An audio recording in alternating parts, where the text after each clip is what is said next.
നമസ്കാരം സുഹൃത്തുക്കളെ, സ്പോർട്സ് പിച്ചിലേക്ക് ഏവർക്കും സ്വാഗതം. ഇന്ത്യൻ ക്രിക്കറ്റിലെ രണ്ട് വലിയ താരങ്ങൾ. ഒരാൾ ഇന്ത്യൻ ക്രിക്കറ്റിന്റെ മുൻ നായകനും ഹിറ്റ്മാനുമായ രോഹിത് ശർമ്മ, മറ്റൊരാൾ മലയാളികളുടെ അഭിമാനമായ സഞ്ജു സാംസൺ. ഇവർക്കിടയിലെ ബന്ധം എപ്പോഴും ക്രിക്കറ്റ് ലോകത്ത് വലിയ ചർച്ചാ വിഷയമാണ്. രോഹിത് ശർമ്മയുടെ 40ാം പിറന്നാൾ ദിനത്തിൽ സഞ്ജു സാംസൺ പങ്കുവച്ച ഒരു ഇൻസ്റ്റഗ്രാം പോസ്റ്റാണ് ഇപ്പോൾ സോഷ്യൽ മീഡിയയിൽ തരംഗമാകുന്നത്. സഞ്ജു സാംസൺ എന്ന പ്രതിഭയെ പലപ്പോഴും ഇന്ത്യൻ ടീമിൽ നിന്ന് മാറ്റി നിർത്തിയപ്പോൾ ആരാധകർ വിരൽ ചൂണ്ടിയത് മുൻ ക്യാപ്റ്റൻ രോഹിത് ശർമ്മയ്ക്ക് നേരെയായിരുന്നു. ടീം സെലക്ഷനിൽ സഞ്ജുവിനെ പലപ്പോഴും തഴയുന്ന നിലപാടാണ് രോഹിത് സ്വീകരിക്കുന്നതെന്ന് വിമർശകർ പണ്ടേ ആരോപിക്കാറുണ്ട്. എന്നാൽ ഈ വിമർശനങ്ങൾക്കിടയിലും രോഹിത്തിനോടുള്ള തന്റെ ബഹുമാനവും സ്നേഹവും സഞ്ജു ഒരിക്കലും മറച്ചുവെച്ചിട്ടില്ല. താൻ എത്രത്തോളം അവഗണിക്കപ്പെട്ടാലും തന്റെ നായകനോടുള്ള ആദരവ് സഞ്ജു തന്റെ പുതിയ പോസ്റ്റിലൂടെ വീണ്ടും തെളിയിച്ചിരിക്കുകയാണ്. രോഹിത്തിനെ സഞ്ജുവിനെ എത്രത്തോളം ഇഷ്ടമാണ് എന്നത് ആ വാക്കുകളിൽ നിന്ന് വ്യക്തമാണ്.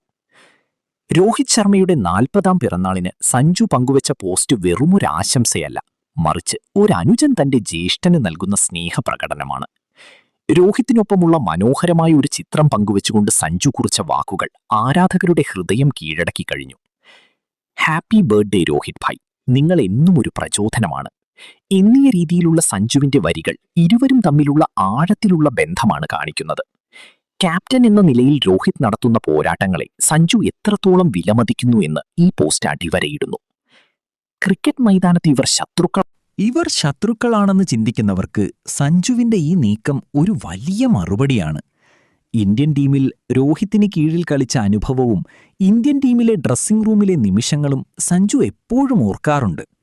രോഹിത്തിന്റെ അർപ്പണബോധവും സഹതാരങ്ങളെ നയിക്കാനുള്ള കഴിവും സഞ്ജുവിനെപ്പോലെയുള്ള യുവതാരങ്ങൾക്ക് വലിയ പാഠമാണ്. രോഹിത് പാതിരാത്രിയിൽ പോലും തന്ത്രങ്ങൾ മെനയുന്ന ഒരു നായകനാണെന്ന് നമുക്കറിയാം. അത്തരമൊരു നായകന്റെ കീഴിൽ കളിക്കാൻ ആഗ്രഹിക്കാത്ത കളിക്കാർ ആരുമുണ്ടാകില്ല. സഞ്ജുവിനെ സംബന്ധിച്ചിടത്തോളം രോഹിത് എന്നും ഒരു വഴികാട്ടിയാണ്. സഞ്ജുവിന്റെ ഈ പോസ്റ്റ് വന്നതോടെ ആരാധകർ രണ്ട് ചേരിയിലായിരിക്കുകയാണ്. ഒരു വിഭാഗം സഞ്ജുവിന്റെ വലിയ മനസ്സിനെ പുകഴ്ത്തുമ്പോൾ മറ്റൊരു വിഭാഗം രോഹിത് ഇനി മുതലെങ്കിലും സഞ്ജുവിന് അർഹിക്കുന്ന പരിഗണന നൽകുമെന്ന് പ്രതീക്ഷിക്കുന്നു. അഫ്ഗാൻ പരമ്പരയിലും വരാനിരിക്കുന്ന ഏകദിനങ്ങളിലും സഞ്ജുവിനെ രോഹിത് പിന്തുണയ്ക്കുമെന്നാണ് ആരാധകർ കാത്തിരിക്കുന്നത്. രോഹിത് ശർമ്മയുടെ 40ാം വയസ്സിലും അദ്ദേഹം ലോക ക്രിക്കറ്റിലെ രാജാവായി തുടരുകയാണ്. സഞ്ജു സാംസണിനെ പോലെയുള്ള ഒരു താരം നൽകുന്ന ഈ സ്നേഹം രോഹിത്തിനുള്ള ഏറ്റവും വലിയ പിറന്നാൾ സമ്മാനമാണ്. മൈതാനത്തെ തർക്കങ്ങൾക്കും അവഗണനകൾക്കും അപ്പുറം ഇവർക്കിടയിലുള്ള ഈ സൗഹൃദം ഇന്ത്യൻ ക്രിക്കറ്റിന് എന്നും ഒരു മുതൽക്കൂട്ടാണ്. നിങ്ങളുടെ അഭിപ്രായത്തിൽ രോഹിത് ശർമ്മയും സഞ്ജു സാംസണും തമ്മിലുള്ള ബന്ധത്തെ നിങ്ങൾ എങ്ങനെ കാണുന്നു? സഞ്ജുവിന് രോഹിത് ഇനിയെങ്കിലും കൂടുതൽ അവസരം നൽകുമോ? നിങ്ങളുടെ അഭിപ്രായങ്ങൾ താഴെ കമന്റ് ചെയ്യൂ. കൂടുതൽ ക്രിക്കറ്റ് വിശേഷങ്ങൾക്കായി സ്പോർട്സ് പിച്ച് സബ്സ്ക്രൈബ് ചെയ്യാൻ മറക്കരുതേ. പ്രിയപ്പെട്ടവരെ, നിങ്ങൾക്ക് ഈ വീഡിയോ ഇഷ്ടമായെങ്കിൽ ദയവായി ലൈക്ക് ചെയ്യുക, കൂടുതൽ ആളുകളിലേക്ക് ഷെയർ ചെയ്യുക. പിന്നെ ഇതുപോലുള്ള വളരെ മൂല്യമുള്ള അർത്ഥവത്തായ കഥകൾക്കും വീഡിയോകൾക്കും വേണ്ടി ഞങ്ങളുടെ ഈ ചാനൽ സബ്സ്ക്രൈബും ചെയ്യുക.